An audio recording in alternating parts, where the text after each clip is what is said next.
Minecraft is an open-world sandbox game all about exploration, survival, and creativity. With an extremely large world that is all yours to explore and design, the game is meant to be played while enjoying the moment and taking your time. But some people don't play by these rules.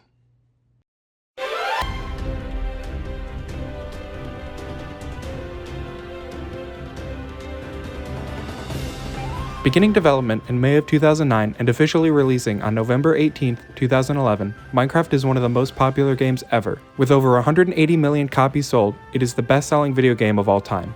The game has impacted almost everybody in some type of way, big or small. But some of these people wanted more. As with any popular game, some people wanted to beat it as fast as possible. When Minecraft's alpha and beta versions were released back in 2009 and 2010, there was actually no end to the game like there is now. The end dimension did not exist yet, and would not exist until the official release at Minecon 2011. So, what did speedrunners do before there was the end? Well, they tried to reach bedrock as fast as possible. As ridiculous as it sounds, and as ridiculous as it is, for the time, it was something, and it started the development of a speedrunning community within Minecraft. The first documented speedrun of Minecraft is reaching bedrock in around 2 minutes, done by DJS. His comments are as follows.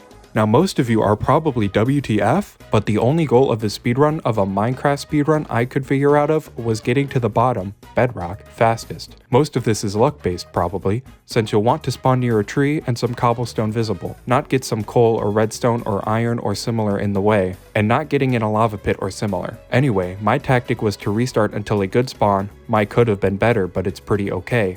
Get some wood, make a workbench, make a wood shovel, and a wood pickaxe. Get 3 cobblestone, the wood pickaxe is used for this, make a cobblestone pickaxe, dig a pit at low a level as possible, then just pray and mine down with your cobblestone pickaxe until you reach the bedrock. This type of speedrunning prompted other small categories to pop up, such as mining diamonds as fast as possible. The first run of this type was finished in around 3.5 minutes by Flaming Mage. Many other small categories were mentioned but never acted upon, such as killing a ghast as fast as possible, entering the nether as fast as possible, and other arbitrary goals similar to that. But as user TJP7154 said, Minecraft is a sandbox, so until the new adventure mode comes out, we have to make our own casual speedrunning goal. This means that everything is arbitrary, so let's arbitrate. Another category mentioned was a possible 100%, which would involve collecting at least one of every single item in the game. People mentioned how much RNG a run of this magnitude would have. It was undoubtedly true that it would be extremely hard to get a run like this optimized. However, an SDA user named GregSpeed mentioned the idea of using one seed to find everything the same way every time, and at this moment, the set seed category was born. Almost everybody was on board with the idea of using one set seed to do speedruns on, but not everyone. I'll touch more on that later though. Seed finding efforts immediately began on the Speed Demos archive, also referred to as SDA, thread titled Minecraft Planning. It was around this time that Update 1.0 was released, completely changing the game and adding a proper ending. Planning of diamond routes quickly shifted to planning of stronghold routes, a naturally generated structure that houses the portal that leads to the end dimension, where the Ender Dragon resides, the game's final boss. Weeks of deliberation led to many different possibilities. But before we go further, it's important to note what is needed to get to the end dimension, which is the same whether you're doing a speedrun or not. The first thing you need is Ender Pearls, which are used to craft Eyes of Ender. These Eyes of Ender are what allow you to go to the end, as putting them in end portal frames is what activates the portal. In order to craft Eyes of Ender, you not only need Ender Pearls, but you need Blaze Powder too, which is crafted by putting blaze rods in the crafting section of your inventory, or alternatively a crafting table. This means that going to the nether is a requirement, which in turn means obsidian is a requirement. While this seems like a huge hurdle as you would need a diamond pickaxe to mine the obsidian, it was already known that obsidian could be formed by putting flowing water on top of stagnant lava, meaning a portal could be formed without a diamond pickaxe. Once all of that is done, you're essentially ready to go to the end, but beating the Ender Dragon with nothing else is unrealistic. So most of the theory crafting on the thread was aimed at figuring out the bare minimum amount of resources that would need to be gathered in order to defeat the dragon, such as how many arrows you would need, if you would need any armor, and so on, and a lot of this would depend on what was found in the seed that was used. However, this is where 2 categories split off. The SDA thread continued to theory craft and find seeds based on using glitches such as duplication. However, others wanted a no-dupe glitch category, which at the time was basically completely glitchless. These 2 groups had to split because the seeds used for these categories would be completely different. For a glitch category, simply referred to as set seed or SS, with glitch implied in the title, you could just find a seed with a few chests that contained what you need between villages, desert temples, nether fortresses, and strongholds, and then duplicate those items. But for set seed glitchless, or SSG, you would need a really good seed with everything you need scattered around the map in a relatively close proximity. All in all, seed finding for a glitchless category would prove to be much more difficult than for a glitched category.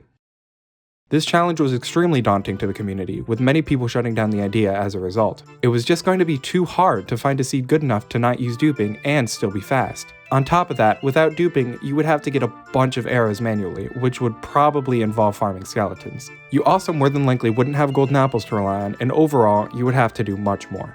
A run of this magnitude would probably take hours. One important note is that it was known at this time that beds could be used to do damage to the dragon, and snowballs could destroy the end crystals that healed the dragon, but people never really tried it because it seemed faster to just duplicate arrows. However, with this talk of a glitchless category, people started trying this out, but this would only make seed finding harder because of needing sheep for wool and a snow biome for snowballs, in addition to a close nether fortress with blazes, a good bit of iron, gravel, a lava lake, and water, all of course, ideally as close to spawn as possible. With all that in mind, a stronghold with as many Eyes of Ender in the portal as possible was also ideal, because there's a chance that an end portal can spawn with no Eyes of Ender in it, but there is also a chance that it can spawn with 12, so that was also an important factor when looking for a seed. It is also important to note that scripts for finding seeds did exist for a while, but they were used solely for set seed runs, and they were extremely limited in what they could do. So, over the period of 3 years, that's as far as set seed glitchless advanced. Pure speculation. People were only doing set seed, and random seed glitchless runs, as set seed glitchless still seemed to be such a daunting task. However, this hurdle would finally be jumped in the middle of 2014 when the first run of the category was completed. The run was completed by Invisigoth604 in 45 minutes and 28 seconds on September 29, 2014. While it was obviously very important as it was the first run of this category to be completed, the seed and strategies used were less than ideal. First of all, a large part of the run depended on luck because ender pearls were obtained by killing endermen with a looting sword. This meant that with this specific seed, runners collected a looting book from the second desert temple and added it to a sword with an anvil. In total, 4 desert temples were visited, and it wasn't uncommon that a creeper would spawn in one of these and blow up, killing the player and causing a reset. After killing enough endermen to get at least 11 ender pearls because the end portal already had 1 Eye of Ender in it, the runner would head to the stronghold, collecting the resources from the chest and creating another portal with the method explained before. After getting blaze rods and creating Eyes of Ender, the ender dragon fight started. One interesting feature about the end is its generation. With a set seed, the terrain of the end is always the same. However, the obsidian pillars with the end crystals on top of them that heal the dragon are entirely random in their height and number. Sometimes there can be just a few, and sometimes there can be over 20. It generally depends on the total area of the end itself, but for the most part, it's completely random. In this run specifically, there were about 13 to 15 pillars over quite a large space, so it wasn't the best luck. The fight took Invisigoth about 13 minutes to complete. The combination of a less than ideal seed and a slow ender dragon fight is what led to this run's high time. Another noteworthy thing about the seed is that it's not entirely known where Invisigoth got it from. It's safe to assume he either found it himself or googled it, but what was for sure is that it was not very optimal. The next run to be completed using this seed was done by LikeANoob100 on November 20th, 2014 with a final time of 37 minutes and 40 seconds. With a combination of better luck and strategy, he was able to shave about 8 minutes off of Invisigoth's total time. He overall had better luck during enderman hunting, and had a cleaner end fight, and made use of a better 2, which had not been done previously. This run would stand for a few months until runner Illumina1337 would shatter the record with a 27:36 on January 11th, 2015. The time save in this run was a result of much cleaner movement, better luck, and a faster ender dragon fight as a result of using beds to do almost all of the damage to the ender dragon. It was also at this point that top runners would not destroy all of the end crystals, as bed explosions did so much damage that it wasn't really necessary and would just waste time overall. The set seed category was finally starting to become more optimized, but everyone knew it could be improved with a lot better of a seed. Just a week and a half later, a better seed in version 1.6.4 would finally be found and showcased by a Japanese runner named Taro. During the showcase, runners were in awe at this insane seed. People weren't exactly sure how he found it at the time, but when it was revealed, runners were even more shocked.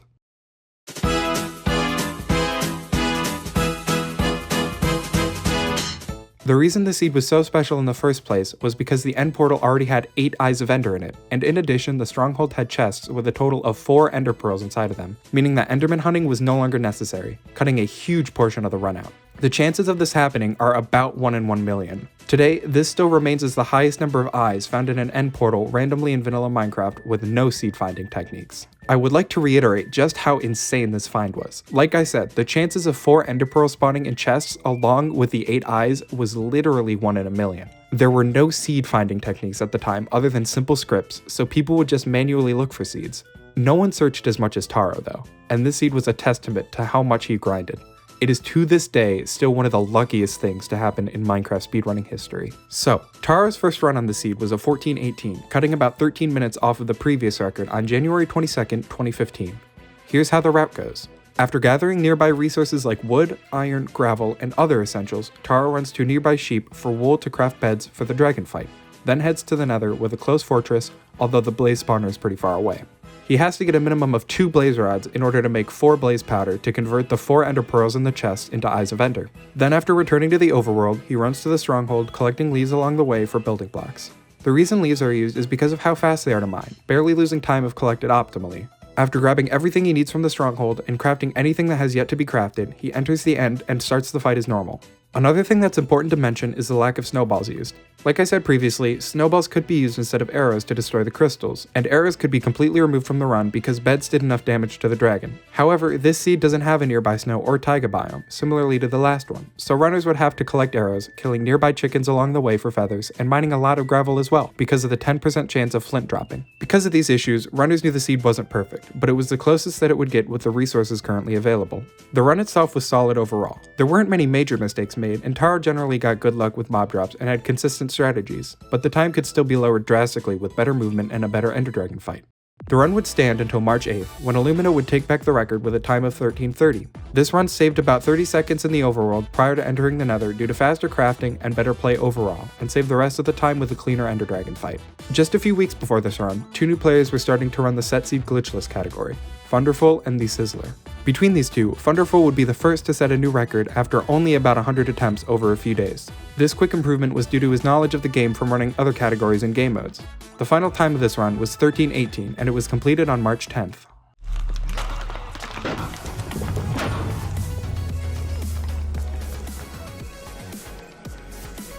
Holy This wouldn't stay the record for very long though, because on the same day, Taro would take back the world record on his own seed with a time of 13:17, shaving 1 second off of the previous time. Unfortunately, Taro didn't record this run, so it was never an official world record, but it was widely accepted as such by the community.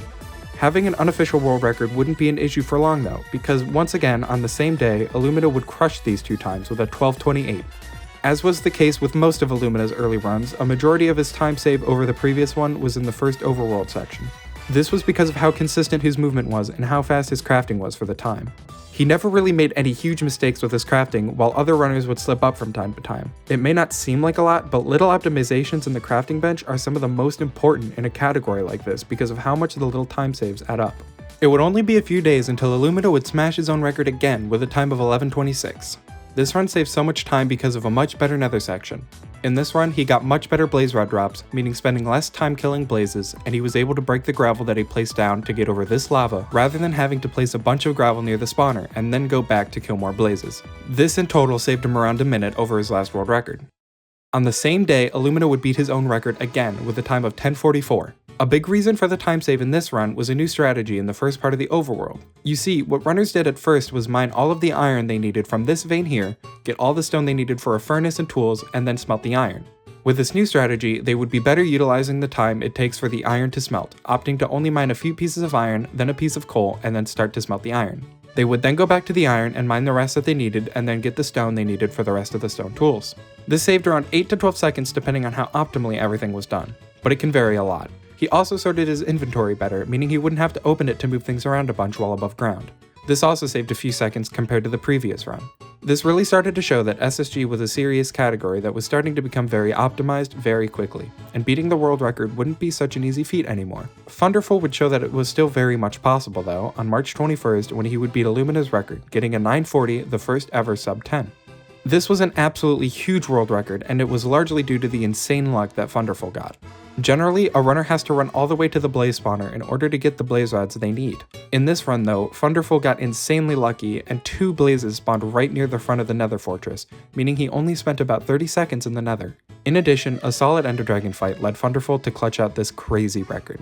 It cannot be understated how insane this run was. Thousands of attempts were put in by other runners in order to beat this time, but the amount of luck needed was almost unbelievable. Either a runner would have to get the same luck that Thunderful got, or they would have to become so good at the game that they could just save 30 seconds off of an already near perfect run with just skill. After this run was completed, the runner I mentioned previously, the Sizzler, had been improving. A lot.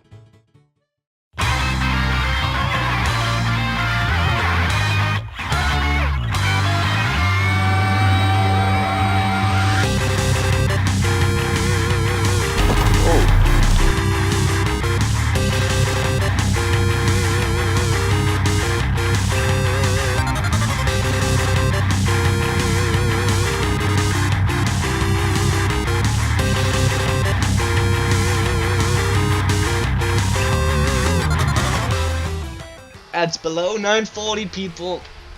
Minus 46 seconds on it. I hate you so much. After hundreds of hours and thousands of attempts, Sizzler would finally beat Thunderful's seemingly unbeatable run with a time of 9:38 on July 29, 2015. The first and most important thing I would like to note about this run is that it did not have good blaze luck like Thunderful's run did. That's just how optimized the category was becoming during this 4-month or so period. To reiterate just how crazy Thunderful's luck was, in these 1500 or so attempts that Sizzler did, blazes only spawned outside of the fortress once. Like I said before, the movement and strategies had to become so optimized that Sizzler was only 10 seconds behind Thunderful's run after the Nether. Going into the end, he was now only 6 seconds behind the previous world record, and a great dragon fight is what gave him the record. Sizzler himself said that he would not be going for the record again. The grind he went through for this time was crazy, and you would basically need blazes to spawn outside the fortress in order to beat this record, at least for now. Only a couple of weeks later, Sizzler would complete this run.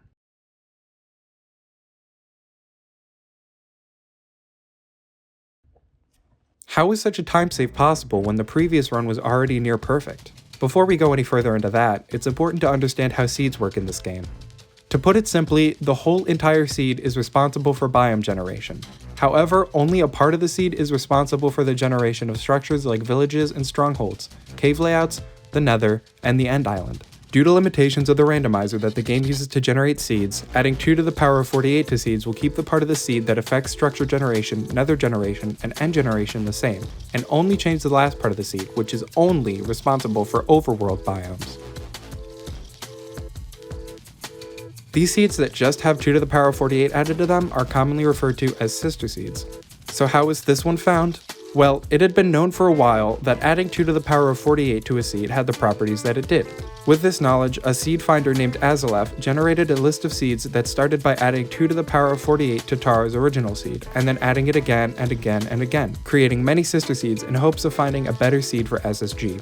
This is where another seed finder named CrafterDart comes in. He also wanted to find a better seed to improve SSG at the time and would manually check these seeds to see if they would be better. After noticing the existence of a dungeon in one of these seeds, he accidentally discovered one of the best seeds to date for the game. In addition to the dungeon, there was also a taiga biome and a lava pool nearby, meaning that runners could finally use snowballs instead of crafting arrows to destroy end crystals. With the stronghold nearby, this solidified the fact that this could be a good seed. After a lot of tedious routing, CrafterDark found that it was indeed faster than the previous seed, and runners would immediately start using it, with Sizzler being the first to get a new record on it. With all of that information out of the way, let's roughly discuss the route done in this run. After collecting some wood, Sizzler digs down into this dungeon to grab iron and a bucket from the chests. Then he gets some flint and stone and heads back up to the surface to collect wool and water on his way to the lava lake to create another portal. He enters the portal into the Nether, which again is the same as the last seed's Nether, and actually gets good blaze luck, which saves him a lot of time. After exiting the Nether, he collects snowballs to use for the fight, which is the first time they will be utilized in this category. He also collects leaves on the way to the stronghold. When he does get to the stronghold, he gets to avoid going to the library to collect strings because arrows are no longer needed to be crafted, which also avoids killing chickens up on the surface. With a pretty solid end fight, Sizzler was able to clutch out the record with a time of 9:17. It was at this time though when runs would start being timed with the in-game timing method. This would take loads out of the final time, which would prevent people with worse PCs from having a disadvantage compared to players with good PCs, in addition to loads just being inconsistent overall. Without loads, this run's in-game time was 9:08. This run would stand for 10 days until he would beat his own record with a time of 8:52. Overall, the run had cleaner early game and a solid Ender Dragon fight, which led to him saving about 16 seconds. On the same day, August 19th, he would once again beat his own record with a time of 8:21. Once again, better movement in the overworld saved him some time, but he got bad luck in the Nether and had to run all the way to the blaze spawner, losing a significant amount of time. He made this up with a solid end fight and decent pillar RNG. 5 days later, Sizzler would drop his time down to an outstanding 7:37. He starts off the video by noting that this run would be very hard to improve on. Why exactly? His luck in the Nether and the end. First, the blazes spawned outside of the fortress, which alone got him 35 seconds ahead of his last record. And secondly, good luck with the dragon charging him very often got him the rest of the time save he needed to beat his previous record by nearly a minute. Sizzler stated many times in his commentary over the run that this would be extremely hard to beat, and it would probably stand for a long time. And oh, how right he was. Nearly 2 years passed until another world record would happen, but the SSG community was not dormant. During this 2-year period, version 1.9 was released, arguably the most controversial update in the game's history. Groundbreaking new things were added that both pleased and displeased the community in and out of speedrunning. The controversial part of the update was the way PvP, or player versus player, and PvE, player versus environment, had changed, making it so that attacks would have to be timed in order to do full damage. Instead of being able to spam click or jitter click, you would now have to wait for this bar to fill up, significantly slowing down PvP and PvE.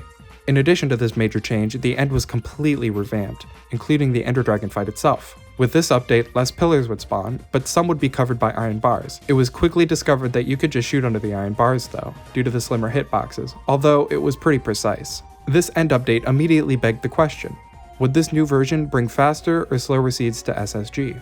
Well, to answer this question, the community would have to look a little deeper into the update at the minor changes added to the game, not just the major ones. One change that caught the eyes of runners was end portal mechanics. Like I mentioned toward the beginning of the video, there is a chance that end portals spawn with all 12 eyes already in the frames. However, when this happened, the portal would not light. With the new update though, it would. Because this could skip traveling to the Nether, the seed finding community had started looking for good seeds with 12 eyes already in the portal because of how much time it could save. This was unfortunately shut down very quickly though.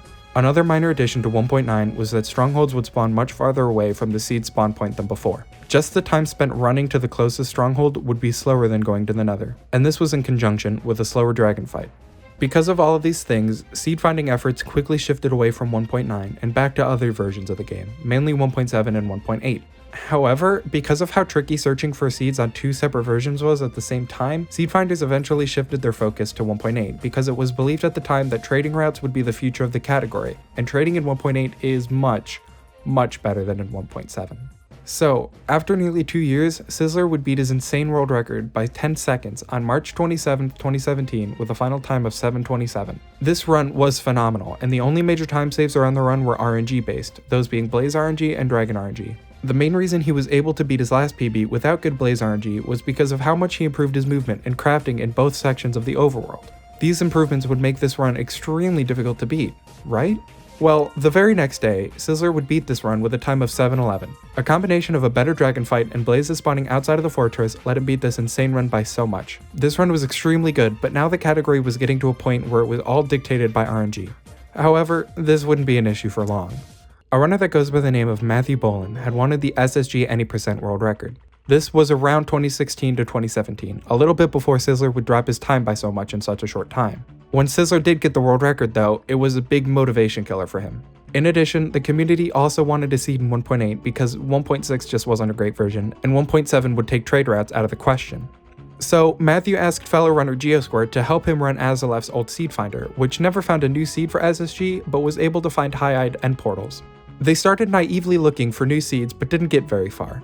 It was at this point when one of Matthew's viewers, Zero, joined the effort to find a new seed, and he sped up the code immensely by improving the code overall and porting it to run on a GPU. During this time, they found the current SSG Peaceful seed, but after all this, they still wanted to reach their dream of the perfect SSG any percent seed. They quickly realized that they weren't using that much computing power with their current methods, and efforts moved to searching through all 2 to the power of 48 or 281 trillion seeds. They were at least looking for a close stronghold, but also looked for other things like high-eyed portals, close nether fortresses in the nether, and more obvious things. However, they didn't need to search for good overworld biomes with these 281 trillion seeds. Why? Well, remember before that I mentioned adding 2 to the power of 48 to a seed will keep the part of it responsible for structure, nether, and end generation the same, while changing the part of the seed only responsible for biomes? Well, this very important concept is what allowed them to realistically search through so many seeds. Without this, they would have to look through 2 to the power of 64 or 18 quintillion seeds. With this method of adding 2 to the power of 48, they could simply dwindle down the amount of seeds drawn from the pool of 281 trillion seeds down to the millions that met their set criteria, and add 2 to the power of 48 to tweak the biomes to what they want, which in this case was mainly a taiga biome. In the end, 21 people volunteered their computers to run a program overnight. Some people stopped after the first day, but 4 or 5 people ran it for long enough that the project was finished. The few million seeds that were taken from this project were run through a 96 core machine that added 2 to the power of 48 to them, and from there, good seeds with all the criteria met were manually checked by runners and seed finders. After all the manpower and electricity used, the result was the best seed Minecraft speedrunning has ever seen. The first run to use this seed was done in 7 minutes and 6 seconds by Hawaii Valley on April 19, 2019, nearly 2 years after the previous world record. Unfortunately, footage of this run can no longer be found, but it was official. This seed lit a fire under the community and prompted many runners to start grinding the category for the first time or return to it. Just a few hours later, Stiffman would beat this record by 5 seconds with a 7:01. We do have footage of this run, but the quality wasn't so great, so I'll use the next run, completed by Illumina on the same day with a time of 6:47, to explain the seed, the route, and how it saves time over the previous seed. The first major time save we notice is that there is less time running from the spawn point to a tree to get wood. You spawn straight in a taiga in this seed, so there is immediately a bit of time save. After getting 3 pieces of wood, you dig down and collect resources such as stone, gravel, and flint, while your iron that was just mined is smelting. One odd thing about the seed at the time was this herd of sheep, which had a chance of spawning as horses due to a bug in the game that will change which mobs are determined to spawn depending on the order the chunks load in. Generally, if this happened, it was a reset. So after shearing that herd of sheep and one other, the nether would be entered. At this point, the seed is about a minute behind the previous one going into the nether, but that will change soon. After exiting the nether with a much closer blaze spawner, meaning no luck involved, you would quickly exit the nether. Then, the stronghold is in a cave right next to the portal, putting the seed way ahead of the last one. After gathering some items and an ender pearl from some chests, one eye of ender is put into the portal that already has 11 eyes in it. Like I said previously, the reason that a seed with 12 eyes in the portal was not chosen was because portals with 12 eyes did not light in 1.8. This 6 minute and 47 second run was pretty solid overall, but the dragon fight was not great because of some dragon charges not being taken advantage of. This seed still had a ton of potential and the time could be taken down a lot, and it was. The next day, April 20th, Hawaii Valley would get another record, this time with a time of 6:09. Like his last run, this run's footage cannot be found, but it is assumed that this run saved time over Illumina's record due to more solid movement in the overworld and a cleaner dragon fight. The record would stand for 3 days until the 23rd, when Mac would beat this time with the first ever sub-6, a 5:57. Small movement optimizations, combined with a solid dragon fight, is what made this run possible. But again, there was definitely still improvement to be made. About a week later, Hawaii Valley would get a 5:50. Like most of these runs, it was really just better movement and crafting that gave him the edge over Mac's run. This run would stand for nearly 3 months until French runner Mathox would beat it with a time of 5:29 on July 20th, 2019. This run was already ahead of the previous world record by quite a lot due to his fast crafting and precise movement in the overworld. He was behind his previous PB, but then this dragon fight happened. It immediately looked bad because of how many pillars there were and how high some of them were, but looks can be deceiving. The first time the dragon charged him, he got a decent hit with a bed, but the dragon immediately started healing with a very high crystal. Luckily, he was able to hit this crystal. After knocking out a couple more, the dragon charged him twice in a very short amount of time, and he got great hits on the dragon both of these times, leaving him with a dragon fight that lasted only about a minute and a half. After this run was completed, Matthew noticed that a reroute was probably possible because of how out of the way you had to go for the second herd of sheep. After some testing and looking around, Matthew found a spot with the iron you would need for the run right by spawn. There was also a sheep herd nearby, allowing you to skip shearing the first and second herd of sheep that was far away. This also removed the chance of horses spawning and causing a reset. Also, because you were still in the taiga, you would get the additional wood and leaves you needed from there, rather than running to this faraway tree in the swamp. This overall would save between 15 and 25 seconds in the overworld when done optimally. The first world record that used this route was a 5:13 by none other than Sizzler on January 30th, 2020, who had come back to the category after years of inactivity in the SSG speedrunning scene, commenting that no Frenchmen can keep this Canadian down.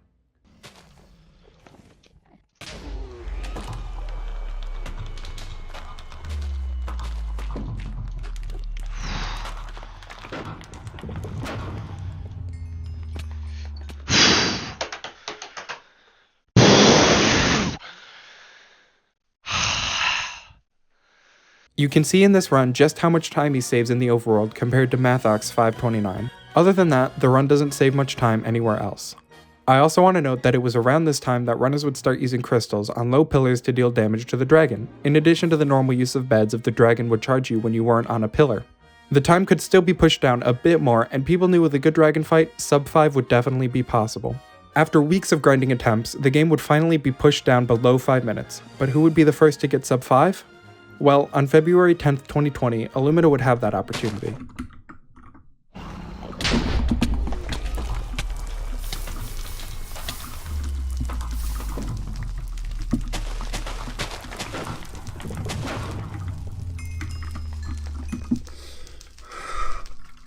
Let's go. Sub 5 in game time. Sub 5. With an extremely solid overworld section due to his crazy crafting abilities, he entered the nether already ahead of the previous world record. Killing a blaze much quicker than Sizzler did put him even more ahead. After making it to the end, the pressure was on. Illumina would need an amazing dragon fight in order to clutch out a sub 5. Even with all of the pressure on him, Illumina clutched out a 456. The grind to sub 5 was not easy, but all of the hours he put in would finally pay off with this amazing run. Illumina notes that, in theory, saving time was possible in the end with really good RNG, but that it was still one of his better runs. This run was truly amazing and nearly untouchable. With this knowledge and the desire for finding new seeds after the community theorized that trading and killing the dragon without beds was going to be the new meta, runner Craftadark set out to find a new seed in May of 2020. He originally searched for seeds for the SSG Peaceful category, and ended up finding a very good pre-1.9 SSG seed, an important distinction to make because the leaderboards are now split by pre-1.9 and 1.9 plus runs because of the huge differences between the versions. The catch with this seed was that you couldn't use beds to kill the dragon and you had to use crystals, making the run much more difficult. And so, as runners do when a new seed is found, the record is dropped, this time to a 448 by Sizzler.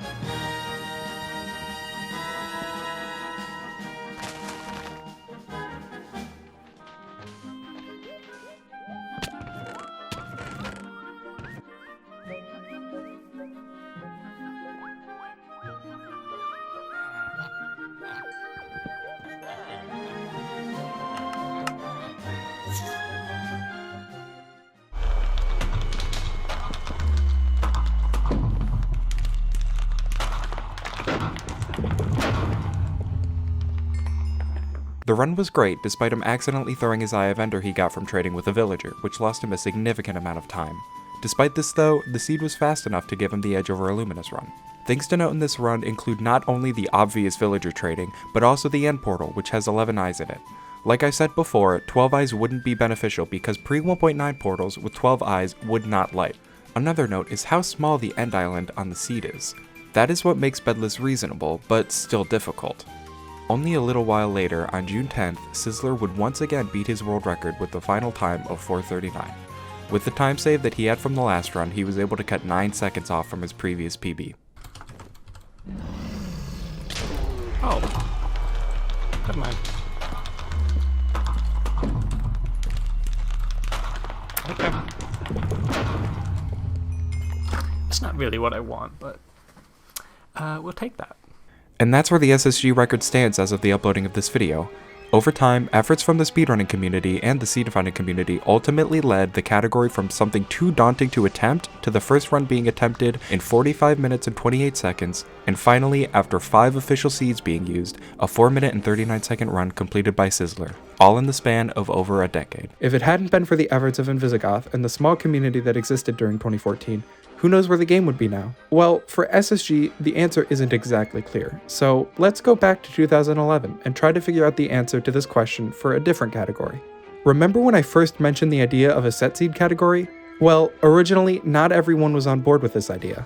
Some people wanted to speedrun the game while keeping the inherent nature of the game intact, a new, fresh experience every time. While it would definitely be an RNG fest, many thought of it as more of a pure experience, keeping Notch's initial vision while also beating the game as fast as possible without the use of glitches. This is the story of that category. This is the story of Random Seed Glitchless.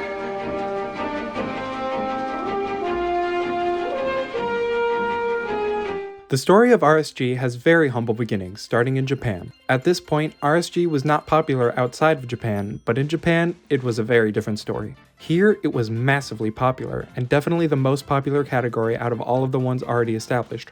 Although remember that at this point, SSG was not run by anybody. During 2012, runs were done by various Japanese runners, and we know that these runs were completed because videos on Nico Nico exist of them.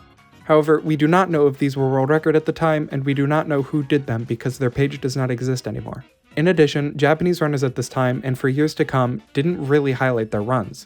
Just having a past broadcast that would be deleted in 2 weeks and only viewable with Nigo Premium was proof enough. World records did get highlighted though, and there is a minority of players that did highlight their runs, and thanks to that minority, we have these first few runs of not only the RSG category, but Minecraft in general. The first recorded run we have was done in 3:52:56 on January 26, 2012. This and the next run's available footage is only from the very last part of the run, so we have no guideline on what type of strategies were done during this primitive era of RSG. We can only assume that runners were getting a safe amount of resources to prevent death while killing Endermen for Ender Pearls during the nighttime. After this run, on February 3rd, 2012, our run was completed with a time of 2:12:04.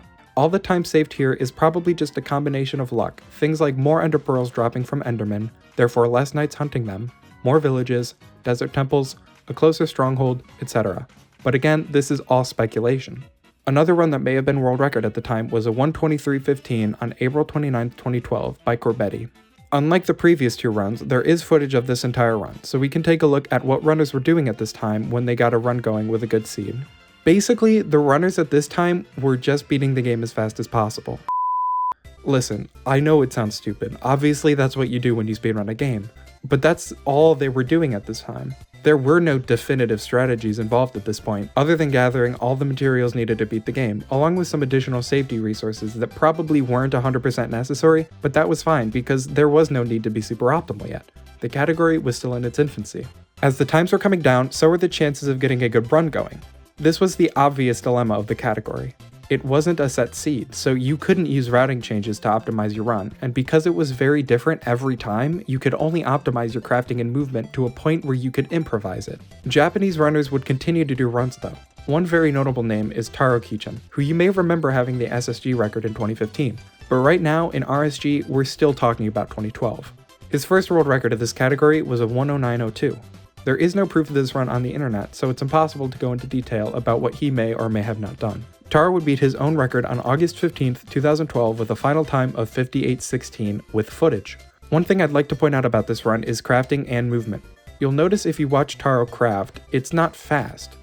Of course, that's due to a few things. One is the lack of fast crafting techniques even being possible in the game at this point. Things like clicking the hotkey of the spot that an item is in to quickly move it into the crafting table wasn't even an option, and you couldn't evenly distribute items over certain spots like you can today. In addition to being limited by the game, Taro also didn't have a sense of urgency to his crafting or his movement, as there was really no need for the added stress in a category this unoptimized and RNG based. It seems that at this time, multiple stone swords and pickaxes were made, probably to avoid having to put down a crafting table at an unnecessary time in the event that they break. Once night fell, the time was spent almost entirely hunting endermen, preferably in a desert because of their higher spawn rates.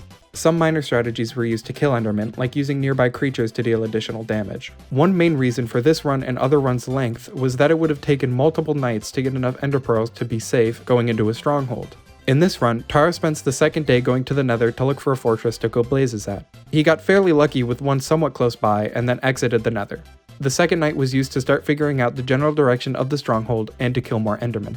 During the third day, Taro went to the stronghold and into the end to fight the dragon.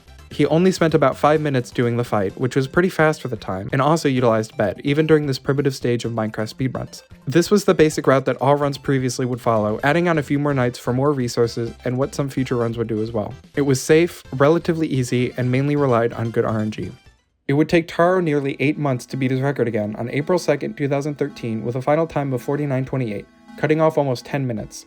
A big reason for this time save is being able to utilize the second day to find the stronghold because of a much faster nether section, and then going back up to the surface to kill endermen during the second night like before. Another 9 months later, Taro would beat his own time again with a 47:59 on January 31st, 2014. 今ので死んでたらダサかった。 General optimizations overall and faster movement is what helped him drop his time down by almost a minute and a half. On March 8th, 2014, Taro would drop his time even further, this time down to a 45:07, with faster overworld travel, putting him over a minute and a half ahead of his previous record going into the end, in addition to another slightly faster dragon fight. Taro's long reign in this category would be interrupted by a fellow Japanese runner named Wata, when he got a time of 43:23 on April 4th. Unfortunately, it seems like the video has either been deleted or made private, so there's no accessible footage of this run currently. However, it should not be understated how big of a deal this was. Taro had such a firm grasp of this category for nearly 2 years now, thanks to his great understanding of the game and how to work around something new every time, but Wata was able to defeat the king of Minecraft.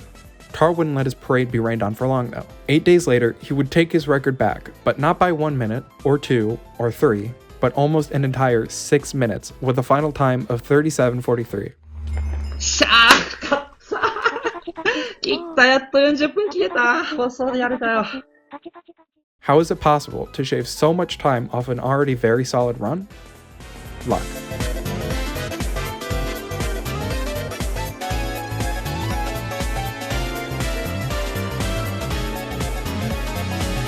With an amazing amount of Endermen spawning in the desert, in addition to good luck with them dropping Ender Pearls most of the time, Taro only had to spend one night hunting Endermen. This obviously saved a significant amount of time over the previous record, but this time save came with a price. The only way to realistically beat this run, and all runs after it, would be to get equal or better luck than this run.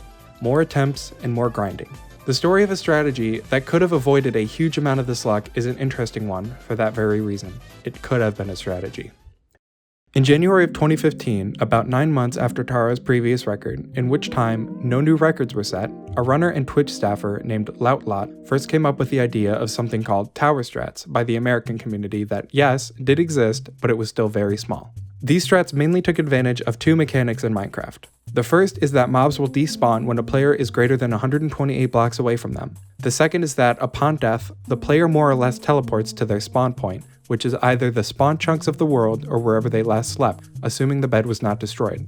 The combination of these two mechanics would lead to the runner setting their spawn point on top of a tower at least 128 blocks in the air with a bed, coming back down to the surface after the mobs reset and killing nearby Endermen if there were any. In the case that there are none, or after they finish hunting the Endermen that were down there, the runner could simply die, and spawn back on top of the tower, once again resetting the mobs on the surface, and repeat the process until getting 12 Ender Pearls. This significantly decreased the amount of RNG in the run and made it so that getting all 12 Ender Pearls in one night was nearly a guarantee.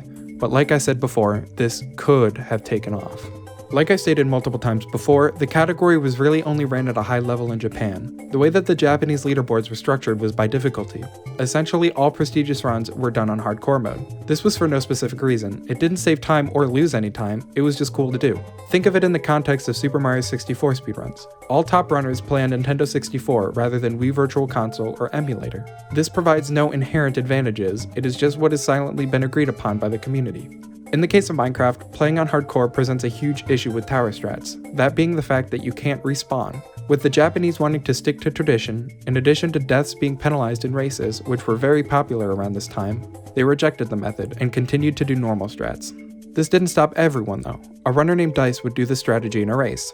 While there is no footage, Loutlot's accounts of it confirm that it did happen. In fact, this tweet from Dice translates extremely roughly to Prince method, which is what they called it in Japan, because they called Dice Prince out of respect for him. Even with the extremely small minority doing the strat, it quickly died off because of everyone's disinterest, and it wouldn't even see the light of day outside of Japan, and would eventually become forgotten about.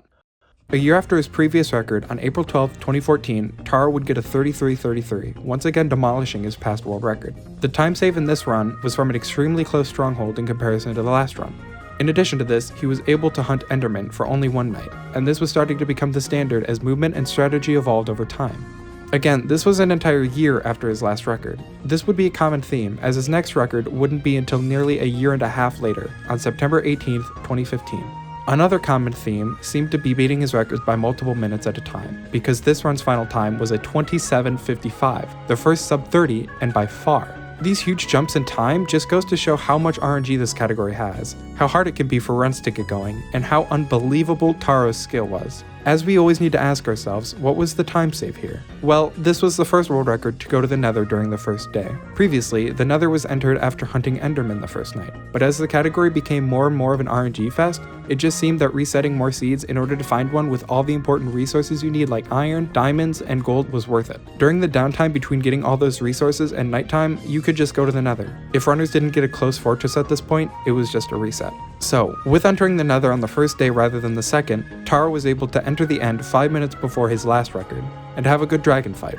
Unlike before, it would only take Taro a few months to beat his record again on November 26, 2016. The run started off not looking too promising, only getting 6 Ender Pearls after hunting Endermen. However, Taro decided to continue the run, and it paid off. In the stronghold, he found 2 Ender Pearls between 2 chests, giving him a total of 8 Ender Pearls to make into eyes. Then he miraculously came upon the portal with a 1 in 46 chance of having 4 eyes already in it, meaning that he could make it into the end.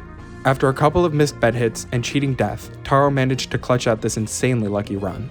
After this record, 3 years would pass without a new world record, but they wouldn't be 3 years wasted. During this time, some extremely important things were happening in the community, the first of which being the explosion of Minecraft speedrunning, specifically RSG in North America. Illumina, who you may remember being the world record holder for SSG, was the main runner for the West. During this time, co-op RSG was also getting massively popular, and a huge period of discovery began for the category. During this explosion, a runner named Seaskull found a really interesting trick that would involve going on top of a really tall mountain, entering a bed to set your spawn point, and then jumping back down to respawn mobs. Sound familiar? That's because it is. This was the primitive stage of tower strats in North America.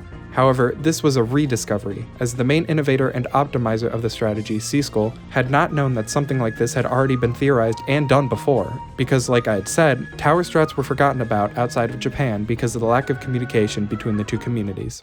So, moving on while keeping in mind Seaskull knew nothing about tower strats in Japan, he realized that mountains would have obvious advantages and disadvantages. The advantage was that it was pre-built and quick, but the disadvantage was that they were often not tall enough, as you would need to be 128 blocks high to despawn mobs, and they were rare. This led to the idea of pillaring up. The first tower he used involved dropping Endermen 44 blocks. He aggroed them first and caused them to fall down the drop with him. This is the fastest way to kill Endermen, averaging around 16 pearls per night in a good area while maxing around 32 Ender Pearls. This was named Rapid Pearl Tower for organization purposes. While it is still the fastest way to obtain pearls, it had a flaw in single player runs. It took nearly 2 minutes to dig the 44 block drop and 1 minute and 30 seconds to pillar up 128 blocks. Initially, Seaskull considered pillaring 128 blocks first, sleeping, then digging a 1x1 down 48 blocks. But that also had an issue. It would require that he sleep first and that the time be night. Had he done this and then dug the hole, he would have wasted time digging while he could have been hunting Endermen. The second flaw was that RPT required building at 7:30 in Minecraft's in-game clock. If he started later, mobs would start interrupting him. Because of this, there wasn't usually time to go to the nether to get rods and come back before 7:30, which deemed to be too difficult, and it would probably take years of grinding to get the insane amount of RNG you would need to pull this off. It would be more worth it to hunt Endermen the normal way and reset if you didn't get pearls fast enough. Another important note about the strategy is that to keep the pearls from despawning, he jumped down the 44 block hole and picked up the pearls right before he died to refresh the timer. Here's a video of Seaskull doing RST and getting 12 pearls in 15 minutes and 39 seconds, showing off everything I just mentioned. As you can see, he first starts digging down, then building up his tower, also putting everything in a chest beforehand so he doesn't lose it when he dies. Then, a bed is put down and entered into to set his spawn point, and he then drops down into the water he placed. Then he goes down and builds out so that he can aggro Endermen that are farther away. He lures them to the midpoint, then drops them down the hole, and then goes down the hole itself to reset the timer of Ender Pearls. With all of these things in mind, a new strategy would need to be developed to make tower strats worth it. Seaskull had done hundreds of hours of testing and routing to develop a tower, now referred to as World Record Tower, that would finally save time. This was his plan.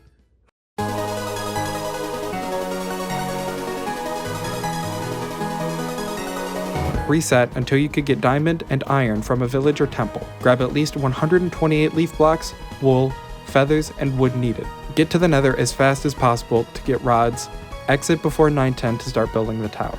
The main advantage of this tower was the removal of the 44 block deep hole, cutting off nearly 2 minutes and 10 seconds of building time. RPT took 3 minutes and 30 seconds to build, or World Record Tower only took 1 minute and 20 seconds to build. Back to the video, Seaskull started building the part near the bottom where he would hunt Endermen. He would place slabs down and then leaf blocks above it, and outside of this little structure he placed blocks so that he could jump back in and no other mobs could. Then he starts building the tower up, placing ladders near the bottom in order to break your fall, instead of water like in RPT. After entering the bed to set his spawn point, he jumped down, aggroed some Endermen, and placed a ladder here. This ladder would prevent skeletons from shooting you and prevent creepers from seeing you, because you can move up and down it to adjust your height. This was a small addition, but extremely important nonetheless, and very easy to understate. In addition, a small lava pool was added to die quickly in place of the 44 block deep hole. Another advantage of this method is being able to keep better track of the amount of ender pearls you had. It was harder to know how many pearls you had with RPT because you would drop them right after picking them up upon death. With this method, you would get around 8 pearls before you start hunting on foot while heading towards the location of the Ender Dragon stronghold area, and then killing the dragon. Even though Seaskull would prove to the community that tower strats would remove lots of RNG from the run, its efficiency was questioned due to the amount of time that it would take to build the tower and the amount of resources needed to pull it off. To once again put in perspective how hard it was to get a run on world record pace with tower strats, you would need at least 6 iron from a village or desert temple for tools, 3 stacks of leaves, beds, chickens, gravel, a decent supply of food, then build another portal, get 6 blaze rods, and come back all in under 10 minutes. And that doesn't account for the world generation requirements, like having a nearby lava lake, a desert at spawn that is relatively flat, another fortress close to your portal, and much more. This tower would be a true testament to runners' overall skill of the game, and their patience with how much they would be willing to reset, as the category was already pretty optimized, and bringing down the record minutes at a time just wouldn't be realistic anymore without these strats. However, with all the effort, there was a reward. With traditional strats, it was lucky to get 9 pearls a night, but with an optimal tower, runners could frequently finish before the night's end with 12 or more pearls. The tower also proved to be much more reliable and remove a lot of the run's RNG. C-Skull would also go on to optimize a lot more things during this era of discovery, like a consistent way of creating another portal quickly. This is often how you'll see it done in Random Seed because it works for any lava pool with any shape. Here is C-Skull building a portal using his method.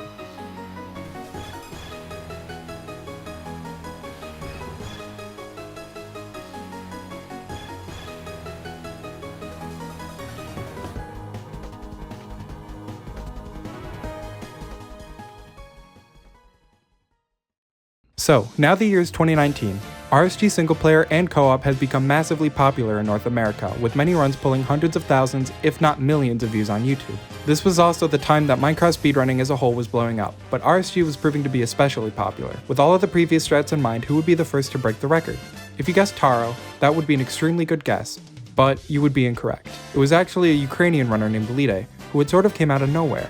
He had been running the game for almost a year, but dropped his time down from a 43 to a 31 in only a few months, which is impressive considering it took Taro years. Only 3 days after this 31:38, August 7th, 2019, Glitchless would claim his first world record with a final time of 25:36 without the use of tower strats. This run had very good RNG with pearl drops, and after getting destroyed by a skeleton, he was able to look for the stronghold overnight.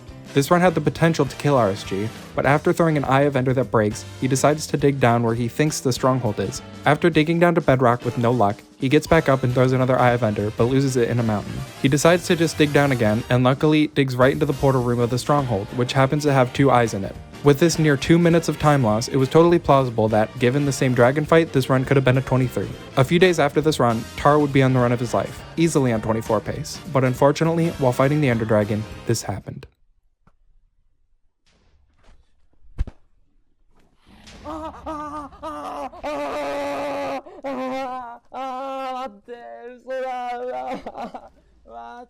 Probably as a result of the nerves and pressure Taro was under, he accidentally clicked the bed, causing it to explode and him with it.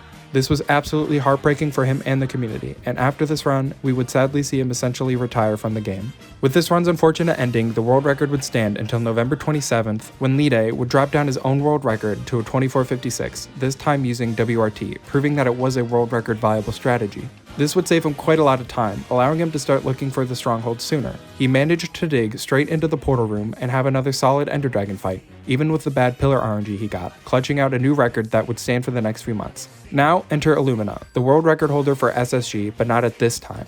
Illumina's story is pretty great because he ran the game for so long, starting around 2014, and was always at the cusp of world records. He didn't get the world record for SSG until April of 2019, and wouldn't get the world record for RSG until 2020, despite his years of grinding. But these years would pay off in both categories, and on February 13th, 2020, 3 days after his SSG world record, Illumina would get a 23:53, holding both records simultaneously for the first time since Taro in 2015. Oh my god! I'm a legend! I'm a legend! I'm a legend! I'm a freaking legend! What? I'm a legend! While this run was amazing, it was another could-have-been scenario.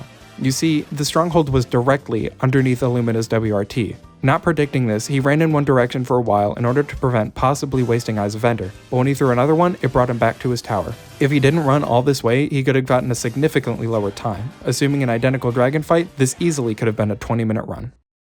And that's where the world record stands today for any percent glitchless as a whole. From something too daunting to attempt to the most optimized categories in the game, any percent glitchless has had an amazing story of the highest highs and lowest lows. The community came together when things were looking grim as the game died down in popularity, and then suddenly boomed in North America and to where it is now. The Discord has gone from a few hundred members to a few thousand members in the span of only a year and a little more, and thanks to the recent explosion of Minecraft as a whole, it shows no signs of stopping anytime soon. The future of Minecraft speedrunning looks bright.